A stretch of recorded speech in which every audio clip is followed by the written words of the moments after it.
Salut tout le monde, j'espère que vous allez bien. Je suis ravie de vous retrouver aujourd'hui dans une vidéo qui sera un petit peu différente de ce que j'ai l'habitude de faire sur ma chaîne, puisqu'aujourd'hui on va parler de minimalisme. Alors le minimalisme, qu'est-ce que c'est?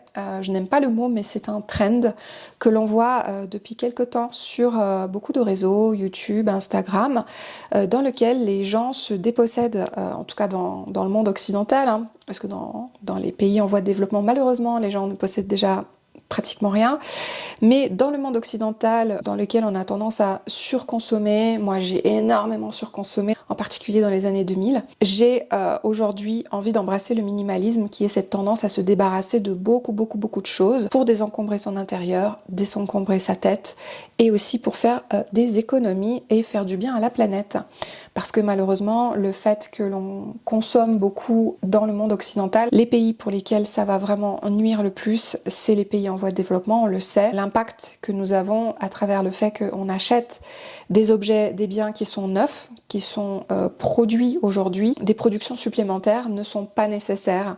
Et je suis moi la première ravie de voir que par exemple le marché de l'automobile se casse aujourd'hui la gueule et que même s'il y a des gens autour de moi qui continuent à consommer bêtement sur des plateformes que je ne connaissais même pas encore il y a 6 mois comme Shein par exemple ou Wish, et ben, j'aime bien aussi essayer de raisonner ces personnes-là en disant voilà, écoute, fais quand même attention à ce que tu fais parce que c'est pas de cette manière-là que tu vas pouvoir aider la planète et aussi ton portefeuille mine de rien, puisque le consumérisme c'est surtout à ça qu'il vise, c'est à nous déposséder de notre argent que déjà on a du mal à économiser. Donc pour moi le minimalisme clairement je l'ai embrassé avant même ça explose sur les réseaux, puisque ça fait déjà bien 3-4 ans que je fais énormément de tri dans mes possessions. J'ai commencé par les tiroirs à bazar, j'ai commencé par les affaires de bureautique par exemple, j'avais 50 stylos rouges, bah voilà, j'ai enlevé quasiment tous les stylos rouges, j'en ai gardé 2. J'ai beaucoup coupé dans mes possessions, commençant par ce qui était le plus facile pour moi à me débarrasser, les CD, les DVD, puisque de toute façon je n'ai plus de lecteur CD ou DVD. Les jeux vidéo, pareil. Les palettes de maquillage aussi, les palettes pour les yeux en particulier, où j'ai peut-être gardé 5 palettes. N'épure comme ça ces affaires, on se dit waouh, qu'est-ce que j'ai fait, comment, avec quoi j'ai réfléchi, pourquoi ai-je acheté cette chose, pourquoi j'ai payé ça, je sais pas, 160 euros, alors que je ne m'en suis pas du tout servi. Et de la même manière, je me suis dépossédée de beaucoup de bijoux, de maquillage, de vernis à ongles, etc. Où clairement j'en avais beaucoup trop, je n'arrivais même pas à les utiliser. Donc c'est une réelle prise de conscience, mais moi avant tout c'est le fait d'avoir appris à vivre par exemple en colocation ou à déménager, et à quel point c'est lourd d'avoir beaucoup de possessions, que ce soit en observant chez les autres ou que ce soit chez moi en voyant que je possédais beaucoup trop de choses et que ça m'encombrait déjà l'esprit, mais aussi mon espace où j'avais de moins en moins de place pour par exemple étendre mon tapis de yoga, faire du yoga, ou encore là en l'occurrence de jouer avec mes chiens, ou si vous avez des enfants, jouer avec vos enfants. Bref, ne plus avoir la place, c'est perdre un luxe, perdre un avantage. Donc pour moi, le côté vraiment gain de place et gain de l'espace mental aussi, c'est ça qui va pour moi être super important dans le minimalisme, parce que j'ai tendance à m'encombrer la tête, à me dire ok, mon intérieur n'est pas rangé, il y a de la poussière, pire s'il y a des bibelots partout sur les meubles, ça je déteste. Et en fait, le fait de devoir penser à faire cette poussière, à nettoyer, ça c'est quelque chose qui pour moi m'encombre l'esprit. Et je suis quelqu'un typiquement, si j'ai pas mon intérieur qui est rangé, qui est clean, je ne peux pas faire une activité, une tâche par exemple. Mais ça c'est ma façon de fonctionner. Il y a aussi le côté esthétique. Je crois que je préfère personnellement un intérieur qui soit vraiment épuré, avec éventuellement un poster, un tableau un peu inspirant, plutôt que 40 000 trucs, 40 000 bibelots que je vais devoir dépoussiérer, qui peuvent en fait m'épuiser à la longue. De la même manière, les plantes aussi. Avoir trop de plantes, pour moi, c'est quelque chose qui est rédhibitoire dans une maison. Il y a aussi l'aspect gain d'argent. les économies d'argent qui sont importantes avec le minimalisme, puisque depuis quelques années maintenant, je consomme quasi exclusivement que des produits d'occasion. Pas pour la hi-fi, par exemple. Là, j'ai acheté ces petits micros. J'avais besoin d'un micro pour la qualité de mes vidéos, donc je me suis procuré ces petits micro-cravates qui me permettront en plus de faire des interviews, chose que je pouvais pas faire avant. Et il y a le côté plus durable aussi, plus conscious dans le fait de consommer davantage d'occasion. Moi, ça va être surtout en ce qui concerne les livres, en ce qui concerne les vêtements. Donc, est-ce qu'aujourd'hui j'ai réussi à me déposséder de la plupart des objets un peu inutiles? Franchement, oui. Je me réserve aujourd'hui uniquement des choses dont je me sers et qui me sont absolument utiles et indispensables. Dans les loisirs sportifs, j'ai 2 paires de skis, donc une paire de skis de randonnée. Je me suis dépossédée en fait de mes skis de piste. J'ai plus du tout de skis de piste. J'ai gardé que les skis de rando qui me permettent aussi d'aller sur les pistes. Et j'ai une paire de skis de fond. J'ai aussi 2 vélos de route. Alors pourquoi 2? Parce que j'en garde un pour mon mec, même si sincèrement j'ai déjà réfléchi 100 fois à vendre le plus ancien des 2. Et j'ai aussi un surf, voilà, et peut-être un paddle. Et je me vois ravie aussi de ne plus posséder grand chose en termes de mobilier, mis à part des chaises de jardin, un parasol, quelques étagères, un bureau, une antiquité et un petit pouf d'un grand créateur. Et bah c'est tout ce que je possède, voilà, à part encore 2 ou 3 vases de fabrication anglaise et une lampe que j'aime beaucoup, mais sinon voilà, je possède pas grand chose au niveau du mobilier et un ordinateur aussi stationnaire qui est assez volumineux. Je me suis pas encore débarrassée de tout. Par exemple, j'aimerais beaucoup me débarrasser de mon appareil photo réflexe et je suis en train de réfléchir à comment je vais le faire parce que j'ai des objectifs qui valent beaucoup d'argent. Mon réflexe, il vaut plus grand chose, donc qu'est-ce que je fais? Est-ce que je vends les objectifs? Comment je vais faire pour pas qu'ils s'abîment, qu'ils cassent lors du transport? Bon, il faut vraiment réfléchir bien à tout ça. Peut-être aussi le donner à quelqu'un qui va s'en servir beaucoup mieux que moi. Donc là où j'ai pas encore fait le grand tri, même si j'en ai fait dans absolument tout, les vernis, les palettes de maquillage, j'ai vraiment déjà fait un gros travail de tri au niveau du minimalisme, mais j'y suis pas du tout encore dedans au niveau des vêtements et au niveau des livres, mais aussi au niveau de quelques objets non essentiels. On va y revenir. Au niveau des livres, comme vous le savez, dans une de mes précédentes vidéos, j'ai fait un énorme on-haul. Tous mes livres lus, mes classiques auxquels je tenais comme la prunelle de mes yeux, je m'en suis débarrassée, je les ai donnés à ma recyclerie qui malheureusement a brûlé 2 semaines plus tard, donc avec tous mes livres. Et aussi mes vêtements, j'ai beaucoup trop de vêtements, même si j'ai beaucoup trié, et notamment il y a 2 ans, j'ai fait une grosse vente Vinted où j'ai vendu énormément de vêtements. Et là, comme vous le savez, je suis actuellement donc en saison et j'ai amené avec moi en saison quasiment que des vêtements, notamment ce pull, qui vont rester là en fait, qui vont aller dans un gros sac poubelle et qui vont aller dans un truc pour la Croix-Rouge. De la même manière, j'ai réfléchi avec les cosmétiques puisque j'avais pas mal de cosmétiques en double que je compte aussi vider ici et ne pas ramener avec moi en retour. Je me suis aussi délestée de ma brosse à dents électrique avec une grosse centrale. Je me suis racheté une brosse à dents électrique un peu mieux et qui prend moins de place, donc quelque chose de beaucoup plus compact puisque le côté compact et multifonction fait aussi partie de la vie, ça je l'ai pas dit, mais de la vie des minimalistes. Et côté vaisselle, alors là, ça fait déjà longtemps que j'ai fait un gros tri. J'ai un extracteur à jus et, et un déshydrateur.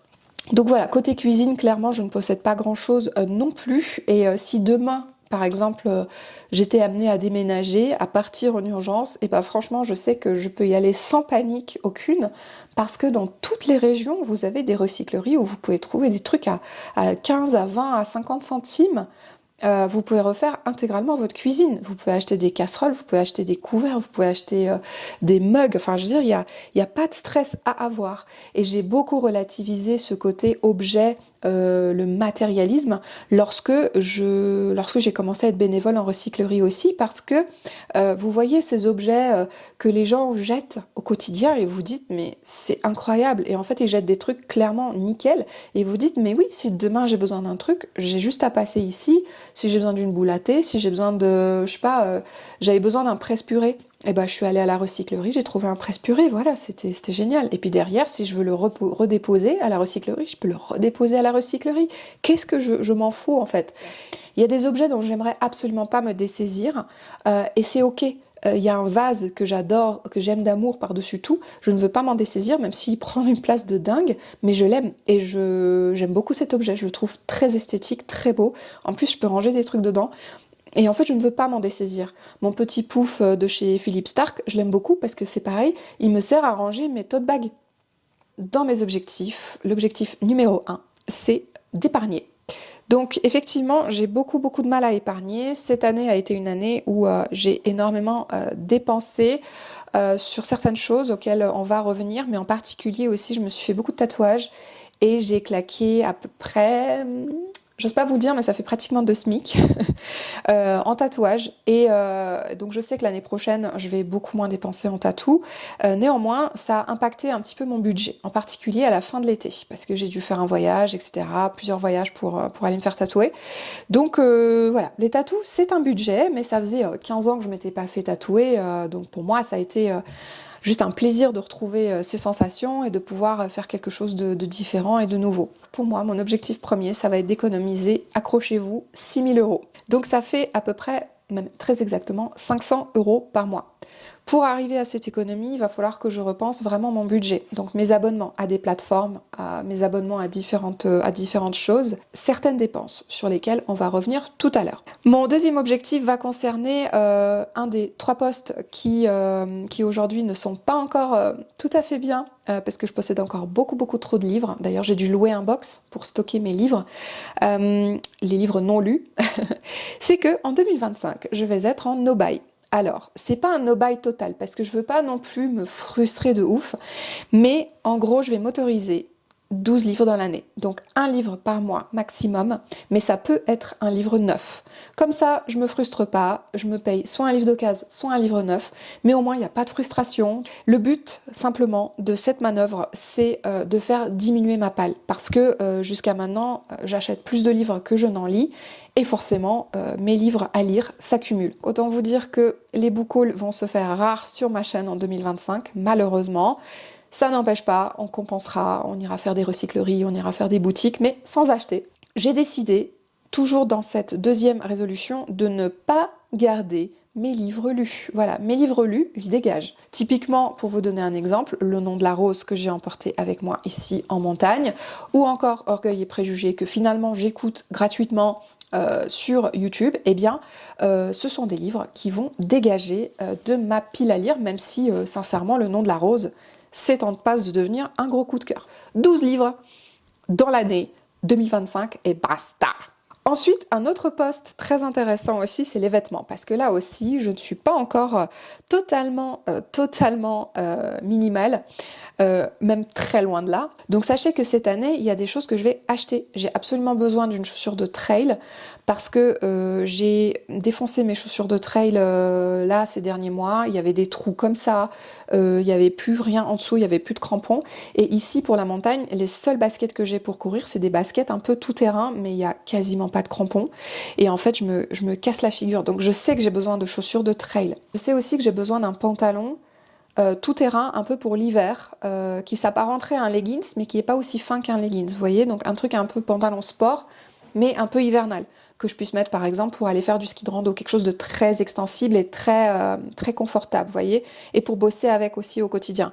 Donc ça, je sais que c'est 2 achats qui vont me coûter quand même à peu près 100 euros chacun, voire un peu plus, peut-être 130, et donc c'est un gros budget. Mais je sais que ce sont des objets dont j'ai besoin et c'est des objets que j'ai envie d'acheter neufs parce que j'ai envie de les essayer. Peut-être aussi une montre de sport parce que la mienne commence à donner de sérieux... la batterie est en train de mourir. Donc, il faut savoir que au niveau des vêtements, je vais me limiter à l'achat de 15 vêtements dans l'année. Par contre, ce sera des choses mûrement réfléchies et des choses que vraiment j'ai envie d'acheter pour me faire plaisir. Voilà, donc il y aura des choses pratiques comme ce fameux pantalon ou aussi les chaussures de trail dont j'ai réellement besoin, mais sinon, voilà, pas d'achat autre au niveau des vêtements qu'une quinzaine sur l'année 2025. Alors, votez dans les commentaires, dites-moi si je vais y arriver ou non. Dans le make-up, c'est la même chose, puisque par exemple, sur cette année 2024, à un moment donné, j'ai craqué pour des rouges à lèvres. Donc je suis allée en supermarché parce que j'ai vu un rouge à lèvres, je peux vous dire la marque, c'était Je mets Maybelline. J'ai vu un rouge à lèvres sur une tiktokeuse, instagrammeuse, qui lui allait vraiment super bien. Et le voyant sur moi, c'était juste une catastrophe, c'était un truc mat, ça me donnait un effet de cadavre. Et j'ai décidé de m'en dessaisir. Donc je sais plus ce que j'en ai fait, je l'ai refilé à des copines ou en recyclerie, je ne sais plus. Ma recyclerie, de toute façon, ils vendaient tout, hein. Tout ce que tu donnais, ils vendaient. Et d'ailleurs, j'ai mis ça en vitrine. Et je crois que dès la première après-midi, il y a une jeune fille qui a vu en vitrine qui a fait «Ah, je veux ces rouges à lèvres». Je lui ai fait un super prix, quoi. Donc voyant que cette couleur-là ne m'allait pas, que ce rouge à lèvres ne m'allait pas, qu'est-ce que j'ai trouvé de meilleur à faire? C'est de retourner en supermarché et de prendre une autre couleur, en me disant tiens, cette couleur est un peu plus soutenue, peut-être qu'elle m'ira un petit peu mieux, etc. Pareil, même effet, un truc mat, inconfortable et tout, vraiment j'ai pas aimé. Alors oui, ça marche sur d'autres personnes, mais ça ne marche pas sur moi, faut juste se le dire en fait. Et donc, j'ai décidé à ce moment-là, au bout du deuxième ou du troisième comme ça rouge à lèvres acheté, où j'en avais déjà pour à peu près 40 balles, j'ai dit mais en fait t'es teubé, pourquoi tu ne vas pas simplement vers les marques que tu connais déjà, comme par exemple Dior que t'aimes beaucoup ou Sisley que tu adores, et pour acheter un rouge à lèvres vraiment de qualité, une texture qui va t'aller, qui va te mettre en valeur et une couleur que voilà, même si tu as envie d'innover, bah innove, mais voilà, pourquoi ne pas prendre de la qualité? Donc là, ça m'a clairement, mais clairement, servi de leçon. On va parler donc d'achat des produits de soins et de maquillage. Donc de ce côté-là, c'est vrai que je n'achète plus grand-chose de superflu, mis à part ces fameux 3 rouges à lèvres en 2024, mais j'achète que des choses désormais donc de qualité dont j'ai besoin et que si j'ai terminé le truc d'avant. Et de ne surtout pas acheter des palettes pour les yeux ou ce genre de choses parce que de toute façon je prends plus trop le temps de me maquiller. Et d'ailleurs j'ai fait un énorme effort en arrivant ici en saison, c'est que j'ai amené en maquillage uniquement une petite pochette, alors que ça il y a quelques années ça aurait été impensable, c'est-à-dire je serais venue avec une méga pochette, tu vois. Quant à la voiture, heureusement, j'ai pas beaucoup de dépenses de prévues cette année, si ce n'est peut-être de refaire les joints le long de mes vitres de ma voiture parce que ma voiture a tendance à prendre l'humidité ambiante qui est moins présente là à la montagne mais qui est très présente en Bretagne. Et d'ailleurs à cause de cette humidité, puisque j'ai de l'eau à l'intérieur de ma voiture, mais de l'eau, hein, genre tu touches par terre, t'as de l'eau. Et ben en fait j'ai mon écran de voiture qui est mort. Donc je ne pense pas que sur le modèle de véhicule que j'ai, il remplace encore les écrans, ça m'étonnerait, mais ne serait-ce que ces fichus joints, j'aimerais les changer parce que j'ai pas envie d'avoir une bagnole qui est trempée de l'intérieur. Mais les 6 000 € qui vont être économisés vont clairement servir à l'achat d'une voiture prochaine. Un autre poste aussi dont on n'a pas encore parlé ici, mais qui pour moi est un poste dans lequel j'ai tendance à faire beaucoup d'excès, c'est l'alimentation et l'alcool. Je fais pas beaucoup d'excès d'alcool, mais par exemple cet été, lorsque j'ai travaillé, on avait au bar une ardoise et chaque mois j'en avais pour près de 200 balles, 180, 200 balles, parce que je payais des tournées à tout le monde, parce que moi-même je me faisais plaisir à boire des picons-bières, etc. Et en fait, l'abus d'alcool est dangereux pour la santé, hein, à boire avec modération. Je bois avec modération. Néanmoins, ce poste d'alcool m'a quand même valu beaucoup de dépenses et il en va de même, faut le savoir, pour le chocolat. Je dépense énormément en chocolat. Des chocolats de merde, hein, des chocolats de pas très bonne qualité, mais je dépense beaucoup là-dedans. Mais aussi et surtout dans l'alimentation. J'ai tendance à dépenser énormément dans l'alimentation, j'ai tendance à pas vraiment regarder les prix. Il faut aussi que je mette un gros coup de tri dans l'alimentation. Ça veut dire ne plus racheter des compléments alimentaires, ça veut dire ne plus acheter des épices, des sauces, etc. Parce que là-dessus aussi je déborde. Donc vraiment faire attention au niveau de l'alimentation pour garder un côté minimal et jeter aussi un minimum. Donc là-dessus, ça va clairement être le gros travail va être là-dessus. En ce qui concerne les sorties, je me donne pas réellement d'objectif sur l'année 2025. Pareil pour faire des économies, parce que déjà on sort assez peu au restaurant ou au bar. Donc là-dessus, côté sortie, je suis pas du genre à aller en boîte de nuit, à claquer, aller au cinéma ou quoi. C'est pas du tout ma tasse de thé. Quand je fais des loisirs à l'extérieur, c'est souvent des choses où j'ai pas à dépenser de l'argent. Je fais pas non plus des parcs d'attractions. Je fais pas voilà, donc là-dessus, franchement, je ne change pas mes habitudes. Et ça, c'est certainement le poste qui va être le plus intéressant sur cette année 2025 et auquel je tiens tout particulièrement. Pour aller dans le minimalisme et pour aller dans le frugalisme, je vais faire une énorme détox aux réseaux sociaux. Alors je suis consciente que ma chaîne YouTube et mon Instagram ne grossissent pas beaucoup ces derniers temps. Mon YouTube grossit même plus que mon Insta. Mon Insta est à peu près autour des 880 followers depuis plus de 2 ans.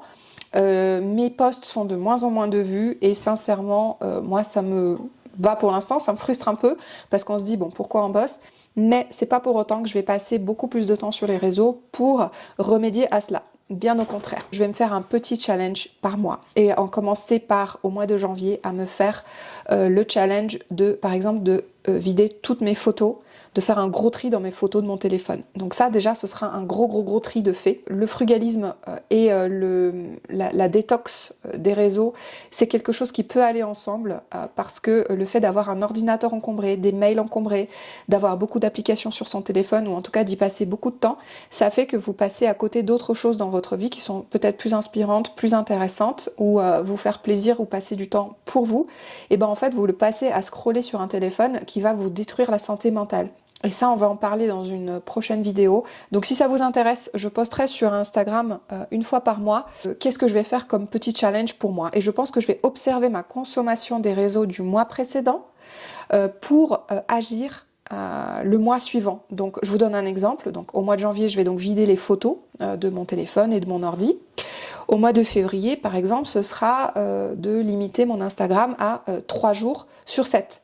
Ou encore au mois de mars, ça peut être par exemple de poster qu'une vidéo YouTube tous les 15 jours. C'est un projet qui me tient le plus à cœur, c'est vraiment de travailler sur cette détox des médias sociaux, des écrans, qui me casse en fait mon rythme journalier, mon rythme de sommeil et aussi qui me mettent dans un état dépressif à essayer de toujours courir après la dopamine et en fait ça c'est plus possible. Voilà un petit peu les objectifs pour 2025 sur le plan minimaliste. Dites-moi si c'est un sujet qui vous intéresse, déjà si vous êtes resté jusqu'au bout de la vidéo, c'est qu'a priori ça vous intéresse un petit peu et dites-moi si vous aussi vous avez trié certaines de vos affaires personnelles et est-ce que ça vous a procuré du bien? Est-ce que vous voulez voir davantage de vidéos sur le minimalisme sur ma chaîne?